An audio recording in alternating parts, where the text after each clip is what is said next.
Hello everybody and welcome back to World Building. I am Raven Shadow, and I hope that you will find my mistakes very inspiring.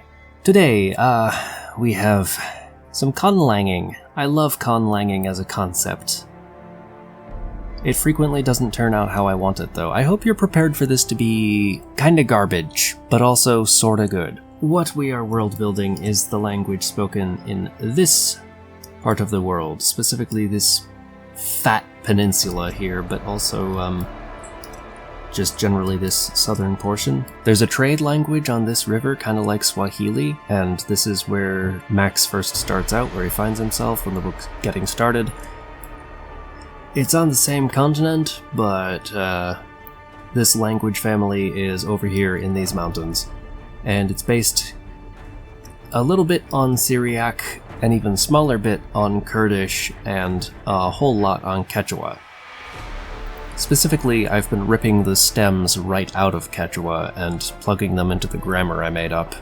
To get those stems, I've been using a Quechua Spanish-English dictionary. I have found this book to be very helpful. For those of you who don't know, and let's be real, if English is your first language, then you probably don't, Quechua is a First Nations language spoken by Inca peoples of South America in the Andean Mountains. And I wanted to pull in a little bit of that concept, the mountainization, because it's one of, I think, only 2 areas in the world where people's bodies fully adapted through evolution to living on mountaintops and just breathing thinner air, and they're like, in some ways, kind of superhuman, but in other ways, there are drawbacks.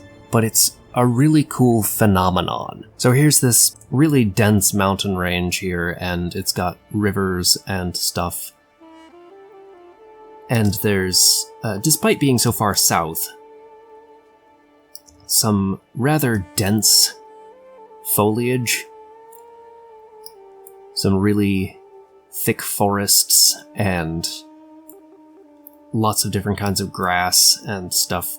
Aggressive plant growth, and some of that plant life is directly from South America, but also some of it is probably just inspired by South American plants, and also maybe some Middle Eastern stuff, and possibly some pulled out of my ass junk. And I am thinking that next week's episode in this series will be laying down on the map where these languages are prevalent. Because there's the kind of Swahili-like trade language on this river, which also... The reason why it's a trade language is because there's a whole bunch of unconnected languages in little pockets along it, but also there's kind of a more Turkish type of language here between them. And then here we have Mamaxay, the Mother Wind. Or rather, the Mamaxay family, because Mamaxay, the Mother Wind, is just, that's the mother language. The ones that are actually spoken here are probably not that one. It's like Latin to the Romance languages. Word order and ergativity. When you're building a conlang, you want to pay attention to word order. Even deciding that word order doesn't matter to your language is still a choice. And this VSO, that stands for verb, subject, object. Just about every language you encounter will have some form of this. English is subject, verb, object. I eat the apple. SVO. Mamaxay and its daughter languages, on the other hand, follows this VSO word order for statements and VOS for questions. So there it would be eat I the apple, or eat the apple you, if you were asking it as a question. But what's ergativity? So, I was looking at Kurmanji, because at first I thought that most of my grammar was going to come from Kurmanji. It didn't, but some of it did, and the first part of that is, like Kurmanji, this is a split ergative language, I think, in which the subject of a sentence with a transitive verb which lacks an object takes the objective tone. Tone we have down here. Every language uses tone, just about. but in English we just kind of tone something how we're feeling and everything turns out alright. We do use it to mark questions, don't we? But isn't that different depending on what type of question we're asking? And we also use it to imply when we're unsure about something, or when we're very sure about something. In Chinese, they use tones to differentiate between different words that otherwise sound identical, which is very smart when your language is so monosyllabic. But theirs is so very monosyllabic that even with the tones, they still have duplicates. Mamaxay, on the other hand, uses tone for what Indo-European languages and Quechua really, I think Quechua uses it this way.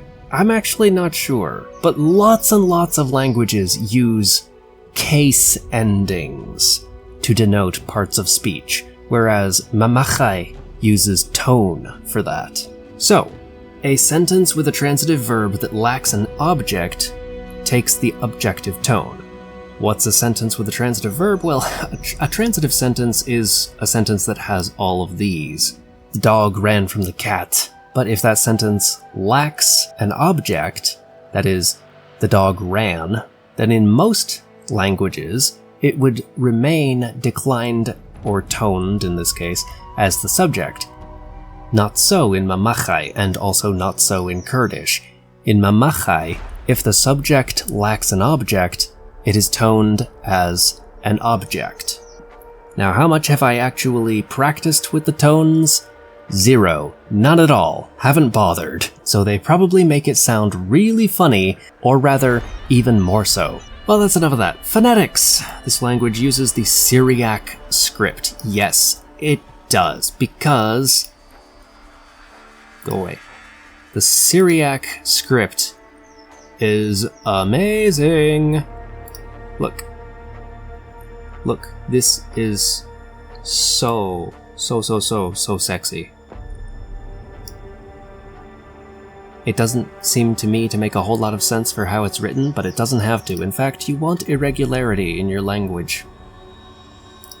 Unless, of course, it's supposed to not have any. For lore reasons, but in most cases that's just gonna come off as lazy. You want funky, nonsensical garbage.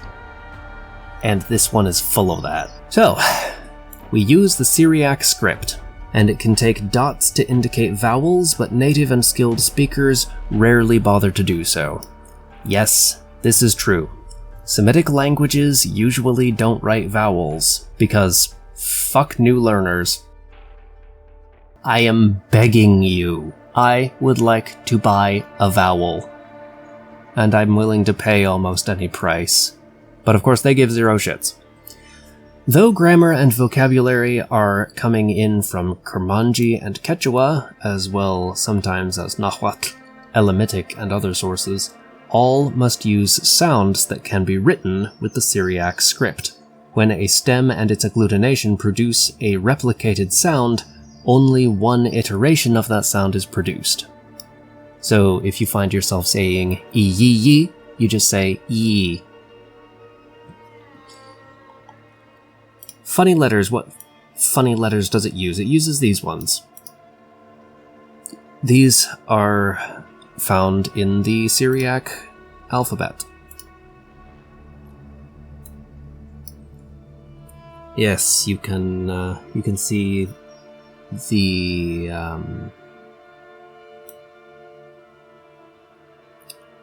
where's the sh? It's right here. This is the sh sound.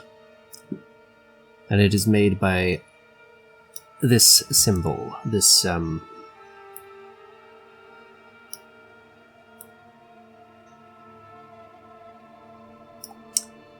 that thing, which I probably did a very wrong stroke order for. In Kurmanji, that sound or a very similar one is made with this symbol. Personally, I like that one better. But this is the one we've been given, and I'm sticking with it. This, the t sound, I actually replaced with a Z with a dot under it. Wait. No. Where's the S? This one. S with a dot under it says t, t, and I changed that to a Z. So this is what we have rather than the S. I don't remember exactly why I did, but I'm sticking with it. It doesn't have a ch sound, or if it does, I haven't found it. Whereas Qechua is replete with them, so every time I found one of those, I've replaced it with this one, with the z, with the z sound. And that gives me an excuse to use it because, if I understand correctly, Qechua doesn't have that sound. So yay! Combination! This approach to conlanging is basically you take elements you like from languages you like and you mash them together. I don't think it came out particularly well in this instance, but it didn't have to. It was supposed to be funky, and it is very funky. Tone, yes, this language uses tone to mark its parts of speech. The emphatic syllable takes the tone. Definitive words, adjectives and adverbs, take the same tone as the word they modify, but on the first syllable rather than this. I may have changed that. No, I did not. I just removed something. Originally I had the postpositions doing the same thing, and I removed that. Postpositions take their tone on the second syllable. You know what? Let me just spell that out. Postpositions take their tone on the second syllable as usual. There. I hate tone so much, but every language uses it. So subject, object, verb, postposition. When I read the sample text, am I going to actually do the tones? No, I am not. If I was going to write it down, yeah. And I may eventually write it down in the Syriac alphabet and put the tones. Well, I'll have nowhere to put the tones because it doesn't have vowels. Fuck, man. Verbs. Every language spoken by humans, as far as I'm aware, has verbs. And also nouns. They are the two basic parts of speech. Noun, verbs. Nouns, verb. And in Mamaxay, verbs have tense, mood, and conjugation. In Latin, you will find verbs doing a very different skill set. In Latin, verbs have cool shit like person, and also tense, yeah, and conjugation, but basically I've stripped the interesting parts out, and you just have to make up for it. So they have tense, mood, and conjugation. That's about it. Add mashu at the end of the sentence or clause to make the verb negative. Add it directly after the verb for emphasis and clarity. And these are the verb endings. I suspect you know what past, present, and future are. I did something, I am doing something, I will do something. Indicative means that it happened. Okay? It happened, it's happening, it's going to happen. Something happened to me, something is happening to me, something is going to happen to me. Mutual is like, we did something to each other, we're doing something to each other, we're gonna do something to each other. Causative, I made somebody do something. I'm making you do something. They're gonna make me do something. Optative, these down the side, indicative, optative, and suggestive are moods. Okay? Mood. They are the moods. Indicative means that it's happening, or did happen, or will happen. Optative is like, it would have happened if the ability had been there. Okay, so I would have if I could. Or I will if I can. Or I would be doing something if things had played out differently. Suggestive/imperative is when you're telling somebody to do something. Tell me a story. Shut up. Stems. Mostly straight out of Qechua, but modified to fit the alphabet, and sometimes modified just for the sake of modification. Adverbs. Follow and agree with the verbs they modify. They can be declined as nouns, but usually are not. I do not think that the word order of this language makes a whole lot of sense, but like I said, it doesn't need to. Oh, also, I put once in here, basically just so I wouldn't have to look up how language works again, and so far, I haven't had any problems with that. Nouns, the other major part of speech. The nouns of this language have number, paucal and plural, and person, first, second, and third. In its absolute state, just the stem, a noun can still be used to refer to the abstract concept of its definition. In its emphatic state, the noun is definite. In its construct state, the noun is possessed by the noun it follows. Wait. Oh shit, I've been doing shit backwards.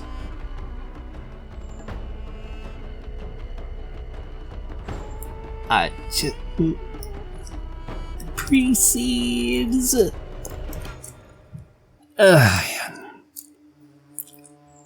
That's what I've been operating on the assumption of, so there we go. I tried to make it make more sense, and I failed. Yeah, we're just going with this. We're just going with this. Where day stands between them, the possession is specifically not that of ownership. So, like, you can be from a city, and you would be the city's person. Okay, so if your name is Mike and you're from New York, then you are New York's Mike. Or you can have a friend without owning that friend, and that friend is your friend. Second person in construct is the form typically given... I guess I didn't finish this sentence, and I don't remember what I was going to say there. Oopsie. Anyway, absolute, emphatic, and construct, this is Semitic structure. We get this, at least this structure, from our Semitic base, with Syriac. However, I don't think I used the actual endings from Syriac. I think I made some up. Man, this shit right here is why it's so hard for me to get into Semitic languages. Every time I think I want to do a deep dive into one, I just hit a massive wall. And it's like, you do what and you don't do what? And vowels where? Anyway, they have number, but in a very, very unusual pattern. They don't have singular. They have paucal and plural. Presumably they used to have singular, but it got replaced by paucal. Or rather, paucal subsumed it. So now, when they refer to themselves, it's in paucal. The pronoun they use for I is paucal. If there's 9 or fewer of something, it's paucal. And single is less than 9, so paucal. The dual ghost. Like so many, this language once had a dual number, and this was lost over time, but hung on in certain nouns that are almost always paired, such as hands and eyes. In the high wind, that is the language of the empire that lives in the mountains, this is often used to refer to slaves, viz., I'll lend you a pair of my hands, or many pairs of feet are treading this path, as a way of getting around acknowledging or humanizing chattel. This number's assignation is ya, as plurals is n, and the stems once again come just about verbatim from Qechua, but are modified. Pronouns. Everybody loves pronouns. All pronouns are emphatic and are treated as nouns, but accept the same tone, number, and person as the noun they reflect, the last time it was used. Oh. That may not make sense with how I've been using them. Okay, well, it's got number, yeah, it's got number and person built into the structure here, so don't really need to worry about that so much. The first person paucal pronoun, uncharacteristically for this language, is split into male-female variants. Yes, grammatical gender is something this language is not very big on. Basically just first-person pronouns. An inclusive group that includes even one man is a masculine paucal group. Okay, hang on. An inclusive paucal group that includes even one man is a masculine paucal group. Paucal exclusive pronouns usually take the place of singular in other languages, but situationally can be used more broadly. So kuru and miru is our I, and then timu is you, yotsu is him, her, it, and then kinru is we, when there's 10 or more. Kinmu is ya guys, when there's 10 or more, and kinzu is they, them, 10 or more. And then we have some special ones. Tokui, for all the world. Antin, for the whole of something. Pi, who. Ima, what. Maipi, where. Piwi, the one who. Adjectives usually follow the nouns they modify and agree in number and person. Predicative nominals, nouns as which another noun is being described, appear in the absolute state. That is, without ending, or in plural, it ends with an N. This is frequently used to describe soldiers in their function as the weapons they use, or laborers as their tools. Adjectives can be conjugated as verbs, but are not always.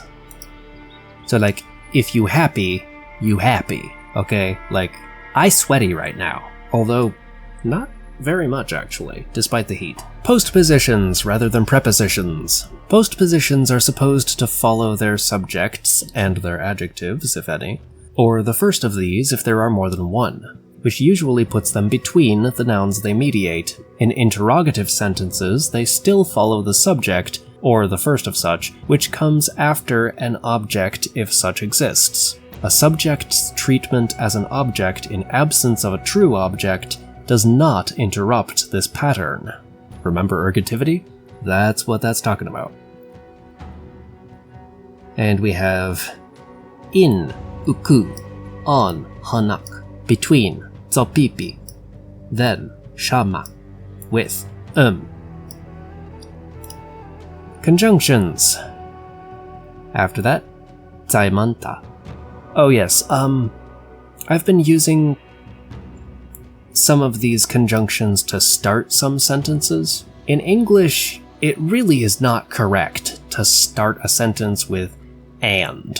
However, in Mamaxay and its derivative languages, a lot of these are used as sentence starters to provide a segue to previous sentences. So after that, like, this one's basically built for starting a sentence, okay?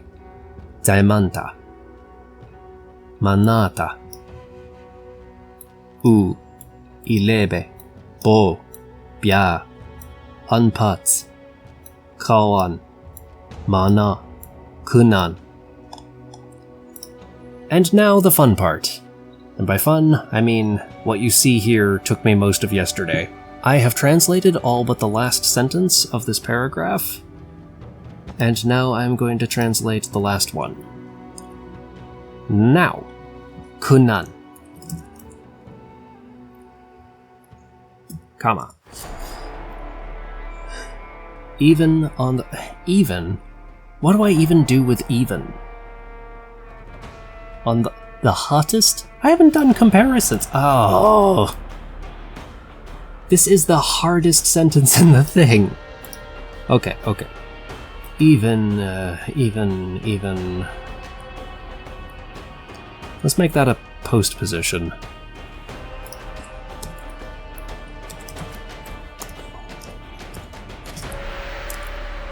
And we can go to Google Translate, look for even, and we find that that is pronounced unque.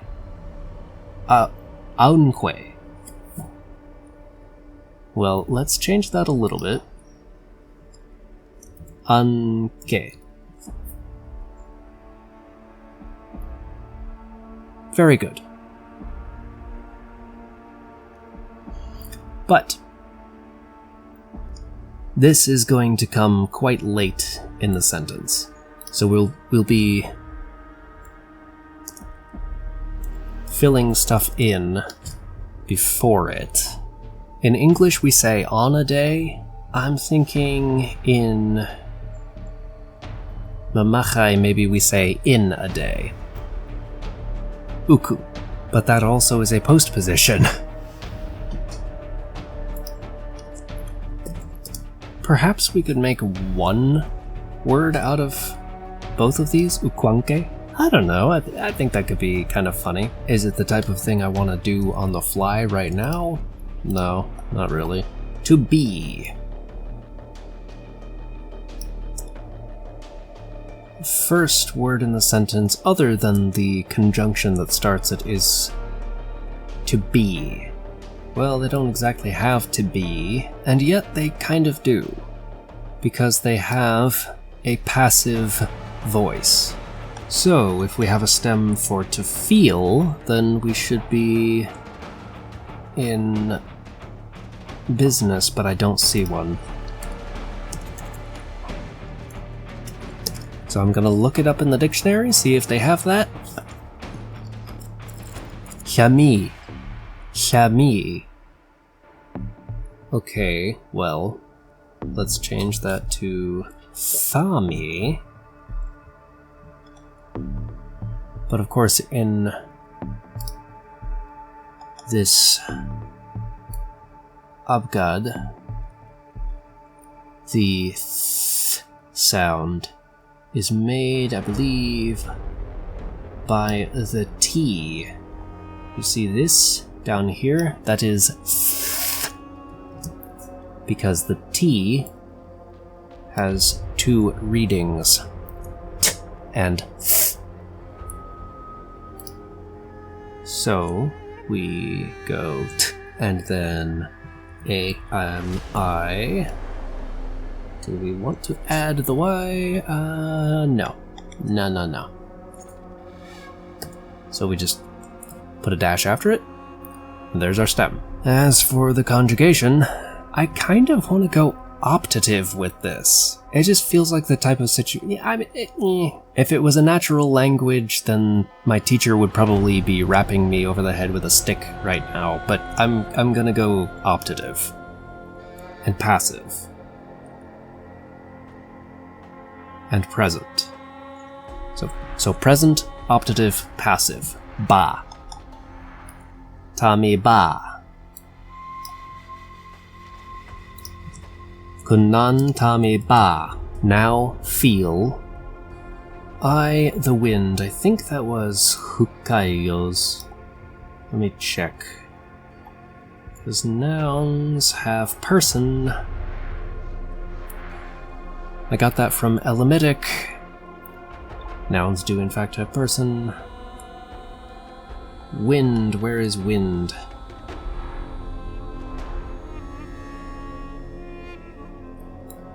Waira. First person Palkal. Yeah, just what? Oh, okay. Emphatic. Ru. Wairaru. So yes, Wairaru. I, the wind. So now we've got now, to feel, I, the wind, Uku anke. Those are our post positions, in and even. So, we need days, I believe, and I'm not sure I got those yet. We did not. Day. And we look it up in the dictionary. Punchai. Okay. Pun. And then let's grab this. And AY. Yep. That'll do it. Third person emphatic, I think. Although it's an abstract concept, so maybe one of them should be absolute. Let's do absolute plural. So, punzain. Punzain.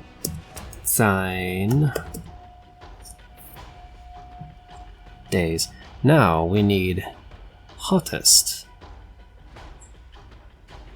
And I don't think I did extremities.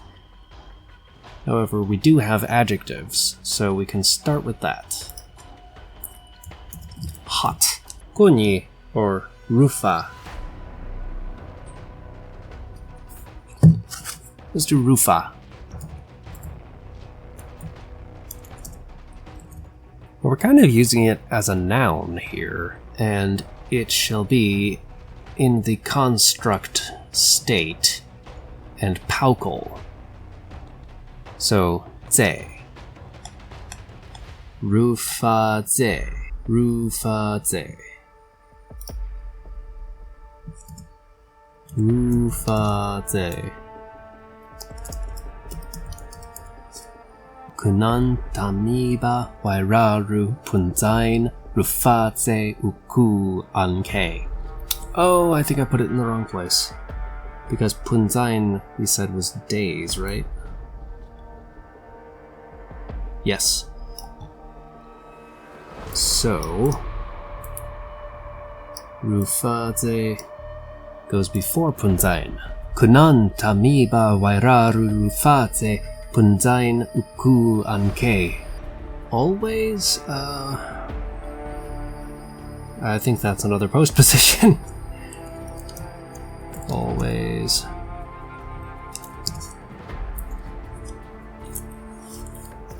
Let's see if Qechua has that. Probably does, but does it in the dictionary? This dictionary does not. So we gotta do Google. Sapakuti. Let's just do sapa. You know, we do have all as a pronoun a couple of ways. Antin. Tukui. But I think we stick with sapa down here for always. And that's gonna be probably the last word in the sentence. So we can add the period there. But now we need to find cold, and that's gonna be an adjective.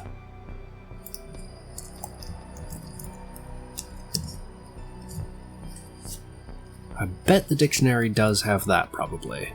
Chiri. Chiri.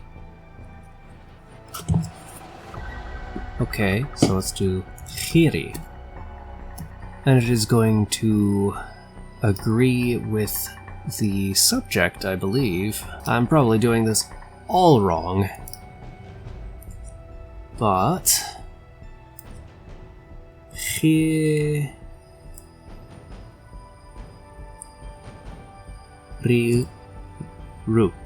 Chiriru. Okay.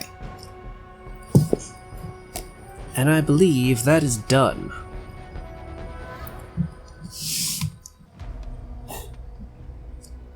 So, I will now attempt to read it to you, and if the grammar is not always correct, well, there is no teacher standing nearby to bonk me on the head, so I think I should be safe. Anyanayos hukayos wairaru amtaitatsu miru intitu.